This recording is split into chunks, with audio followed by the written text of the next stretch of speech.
এক মনের কুচাহিদা, অসৎ কামনা বাসনা নিয়ন্ত্রণ করার সবচেয়ে কার্যকর পন্থা।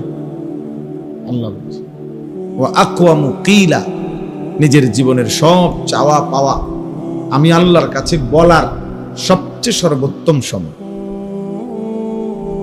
আল্লাহ বলছেন রাত গভীরে জাগলে, একাকিত্বে আমার কাছে দোয়া কান্নাকাটি করলে আমি আল্লাহ তাআলা মনের অসৎ চিন্তা, কুচিন্তা, গুনাহের প্রতি, নারী, ছবি, নাচ, গান, অসভ্যতা, অশ্লীলতা, উলঙ্গপনা, বেহায়াপনা, এর থেকে নিজেকে নিয়ন্ত্রণ করার যোগ্যতা, সক্ষমতা আমি আল্লাহ দান।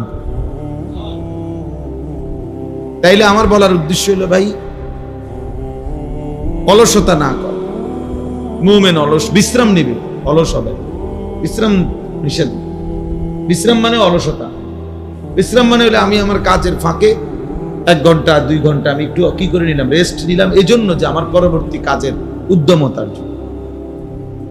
কিন্তু কিরে নামাজ না ভাল লাগে না, যাইতাম না, যাইতি না, কেরুম জানি লাগে, ভাল লাগে, কেরুম লাগে, কইতারি না, অপদার্থ, তুই কইতারো না, এটা বুঝে একটা কথা হইলো, এটা বুঝে একটা জিন্দিগি হইল।